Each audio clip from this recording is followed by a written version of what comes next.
Good morning दोस्तों। आज हम साइंस का आरआरबी एनटीपीसी स्टेज 2 का सेट नंबर 32 से स्टार्ट कर रहे हैं। इसके पहले सेट नंबर 31 तक कंप्लीट हो गया है।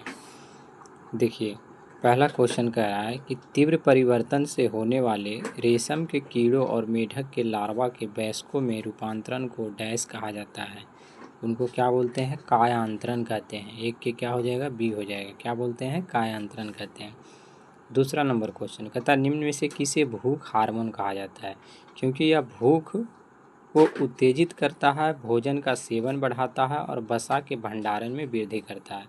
इसको क्या बोलते हैं? कौन सा हार्मोन कहा जाता है? भूख हार्मोन कहा जाता है। तो कौन सा होगा? ग्रेलिन होगा। क्या होगा? ग्रेलिन, जो कि 2 का डी में है। क्या होगा? ग्रेलिन होगा।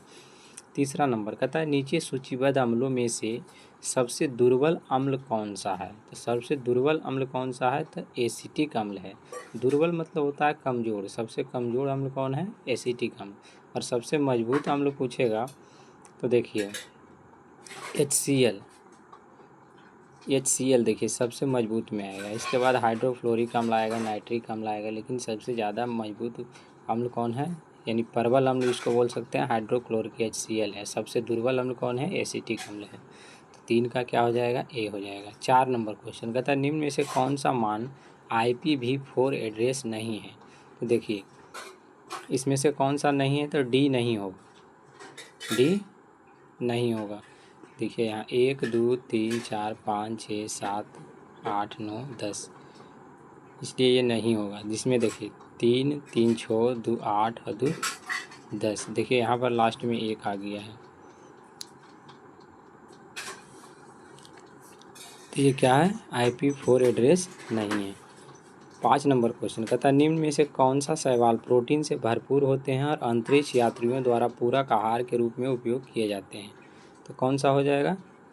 देखिए एगो एस्पिरुलिना, एगो है एस्पिरुलिना और दूसरा है क्लोरेला। ये दोनों को क्या किया जाता है? अंतरिक्ष यात्री लोग आहार के रूप में प्रयोग करते हैं। तो क्या हो जाएगा? 5 का 1 हो जाएगा। 1 और 3 दोनों। 6 नंबर क्वेश्चन कहता है वह धात्विक खनिज जो बाढ़ के कारण मैदानों या घाटियों में जमा हुए कछारी जमाव से बनते हैं डैश के रूप में जाने जाते हैं। उसको क्या बोलते हैं? प्लेसर निक्षेप बोलते हैं। क्या बोलते हैं? प्लेसर निक्षेप। तो 6 के क्या हो जाएगा? बी हो जाएगा। 7 नंबर क्वेश्चन कहता है CPU द्वारा मेमोरी में किसी लोकेशन के एक्सेस में लगने वाला समय निम्न में से कौन सा है? तो क्या हो जाएगा? Memory access time. क्या होगा? Memory access time. 7 का सी हो जाएगा। 8 नंबर क्वेश्चन कहता है मैग्नोलियोफाइटा पुष्पीय पादप होते हैं जिन्हें डैश भी कहा जाता है। उसको क्या बोलते हैं? एंजियोस्पर्म बोलते हैं। क्या बोलते हैं? एंजियोस्पर्म। तो 8 का क्या होगा? डी हो जाएगा। 9 में 37 डिग्री सेल्सियस तापमान लगभग डैश के बराबर होता है। तो किसके बराबर होता है? 98.6 डिग्री फ़ारेनहाइट के बराबर होता है। यानी 9 का डी हो जाएगा। 10 नंबर क्वेश्चन कहता है निम्न में से कौन सा कथन सत्य है? तो देखिए इसमें डी नंबर सत्य है। एस रैम और डी रैम दोनों रैंडम एक्सेस मेमोरी है। एस रैम और डी रैम क्या है? दोनों रैंडम एक्सेस मेमोरी है। 11 नंबर क्वेश्चन कहता है यूकैरियोटिक कोशिकाओं के निम्न में से किस कोशिकांग को आत्मघाती थैली कहा जाता है? तो लाइसोसोम को कहते हैं। लाइसोसोम को क्या कहते हैं? आत्मघाती थैली कहा जाता है। कोशिका की आत्मघाती की थैली किसे कहा जाता है? तो लाइसोसोम को कहा जाता है। यानी 11 का डी हो जाएगा। 12 नंबर क्वेश्चन कहता है नमक का अनुभार लगभग कितना होता है? तो 58 ग्राम प्रति मोल होता है। यानी 12 का क्या हो जाएगा? डी हो जाएगा। 58 ग्राम प्रति मोल। 13 नंबर कहता है निम्न में से कौन सा SI मात्रक नहीं है? देखिए कैलोरी नहीं है। ये देखिए न्यूटन है, बल का मात्रक न्यूटन होता है। एम्पियर, विद्युत धारा का मात्रक एम्पियर होता है। देखिए ओम, ये भी क्या है? ये प्रतीक है ओम। प्रतिरोध का इकाई क्या होता है? ओम होता है। तो देखिए यहाँ कैलोरी जो है मात्रक नहीं है। 14 नंबर निम्न में से कौन सी एक रासायनिक अपक्षय प्रक्रिया नहीं है? देखिए तापीय प्रसार जो है रासायनिक अपक्षय प्रक्रिया नहीं है, जबकि ऑक्सीकरण है, जलयोजन है, कार्बनीकरण है, ये सब है, लेकिन तापीय प्रसार अपक्षय रासायनिक अभिक्रिया नहीं है।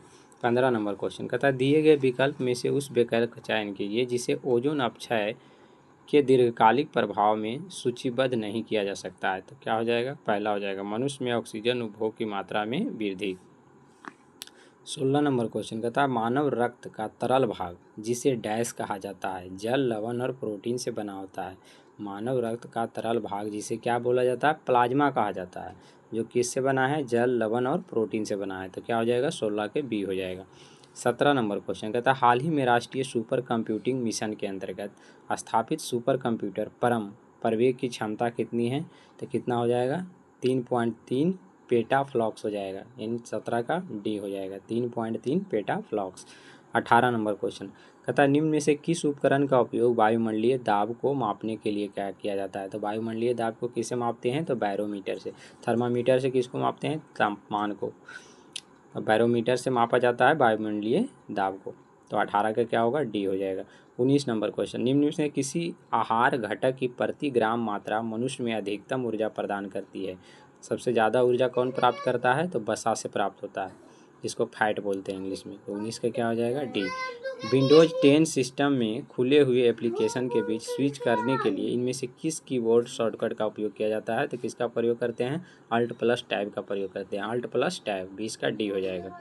21 नंबर कहता है निम्न में से कौन सी उत्कृष्ट गैस है, यानी नोबेल गैस है? तो ओजोन तो नहीं है, नाइट्रोजन भी नहीं, हाइड्रोजन नहीं, हीलियम है। हीलियम है, जेनॉन है, क्रिप्टन है, रेडॉन है, ये सब क्या है? उत्कृष्ट गैस है। तो 21 का क्या हो जाएगा? डी हो जाएगा। थैंक यू दोस्तों।